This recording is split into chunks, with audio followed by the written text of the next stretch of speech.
একতরফা ভালোবাসা বা ব্রেকআপ হওয়ার পরও মুভ অন করতে পারছো না?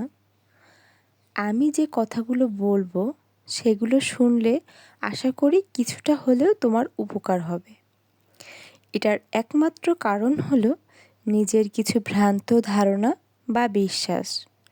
যেমন একতরফা ভালোবাসা হলে আমাদের মনে হয় সেও হয়তো আমাকে ভালোবাসে, সে হয়তো বলতে পারছে না, বা একদিন ঠিকই বলবে, আজ না হলেও। এটা সম্পূর্ণ ভুল বা মিথ্যে। কারণ ছেলেদের সাইকোলজি বলে, কোনো ছেলে যদি কোনো মেয়েকে ভালোবাসে সেটা তারা গোপন রাখতে পারে না, বলে দেয়। আমরা মেয়েরা অনেক সময় ভালোবাসলেও প্রকাশ করতে পারি না, আর আমরাও ছেলেদের এমনই মনে করি। আসলে এটা সত্যি না। যে ছেলে তোমার এত লাভ, এত কেয়ার, এত আবেগ দেখেও ইগনোর করছে বা ঠিকঠাক কিছু প্রকাশ করছে না বা ধোঁয়াশার মধ্যে তোমাকে রাখছে, তার একটাই কারণ, সে তোমাকে ভালোবাসে না। তার জন্য অপেক্ষা করে নিজের সময় নষ্ট করে কোনো লাভ নেই।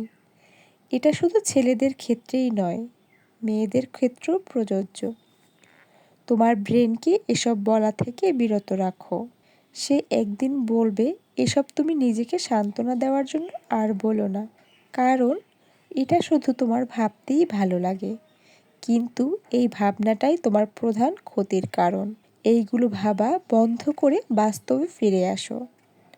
আর একটা হলো, ব্রেকআপের পরেও মনে হয় যে সে ফিরে আসবে, যে কারণে আমরা মুভ অন করতে পারি না। এটাও একটা ভ্রান্ত ধারণা। তুমি একবার ভাবো তো, সে কেন ফিরে আসবে? ফিরে আসার মতো টান থাকলে কি আর ব্রেকআপ হতো? সে যদি সত্যিই তোমাকে ভালোবাসতো, তবে কি পারতো এতদিন তোমার কাছ থেকে দূরে থাকতে? জাস্ট এই প্রশ্নটুকুই নিজেকে করো, উত্তর পেয়ে যাবে। তোমার জন্য যেটা ভালো না, সেটা সৃষ্টিকর্তা কোনোভাবেই তোমার কাছে রাখবেন না। নতুন করে শুরু করো। বিশ্বাস করো, কিচ্ছু শেষ হয়ে যায়নি। যে তোমার, সে নিজেই তোমাকে খুঁজে বের করবে। ইন দ্য মিন টাইম তুমি নিজেকে খোঁজো। শেষ হাসিটা একদিন তুমিই হাসবে।